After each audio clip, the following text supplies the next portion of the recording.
અરવલ્લી જિલ્લામાં 2026ના વર્ષમાં જે થોડી ઘણી ચોરીઓ બની હતી એ ચોરીઓ માટે થઈને સ્પેશિયલ એલસીબીમાંથી ટીમ બનાવવામાં આવી હતી.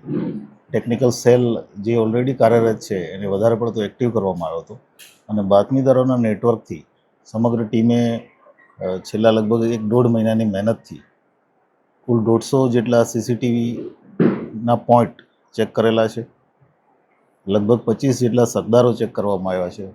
એ ઉપરાંત અલગ અલગ ટાઈપના ટેકનિકલ ટૂલ્સ જે અમારી પાસે છે, જેમાં આઈસીજીએસ સિસ્ટમ છે, બીજી પ્રાઇવેટ એપ છે, ટાવર ડમ્પ છે, એના આધારે એક આરોપી મહારાષ્ટ્ર મુંબઈથી પકડી આવ્યા છીએ, જેનું નામ છે સિરાજ. એની સાથે બીજા એક આરોપી જે છે સલમાન કરીને, એ ભાવનગર ડિસ્ટ્રિક્ટમાં જેલમાં છે, અને એક આરોપી અમારે પકડવાનો બાકી છે જીગો કરીને. આ ત્રણેય જણા ભેગા થઈ અને ટોટલ 8 ચોરીઓ ચાલુ વર્ષમાં અલગ અલગ જિલ્લાઓમાં, જેમાં 3 ચોરી અરવલ્લી જિલ્લાની અને બાકીની અમદાવાદ રૂરલ, ભાવનગર અને મહીસાગર જિલ્લાની ચોરીઓ કબૂલ કરે છે. એક વ્હીકલ, એક બાઇક અને એ સિવાય રોકડા રૂપિયા એમ કરીને 2 લાખ જેટલો મુદ્દામાલ અમે કબજે કર્યો છે. આ જે આરોપીઓ છે એમાં મેઇન આરોપી જીગો કરીને છે, જે હજી અમારે પકડવાનો બાકી છે.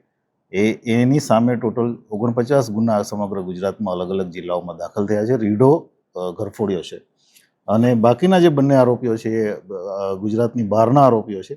આ સિરાજને અમે ગઈકાલે અરેસ્ટ કર્યો છે અને આજે એની રિમાન્ડની કાર્યવાહી ચાલે છે.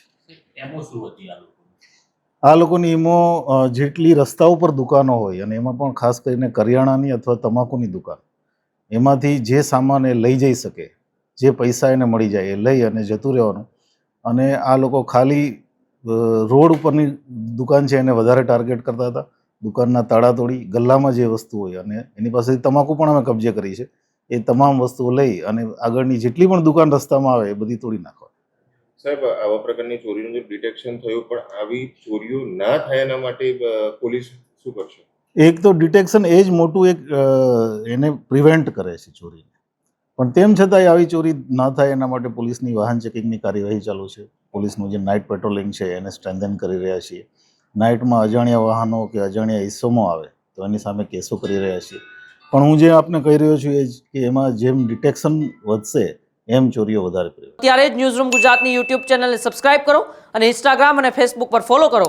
અપડેટ રહો, સત્યની સાથે રહો.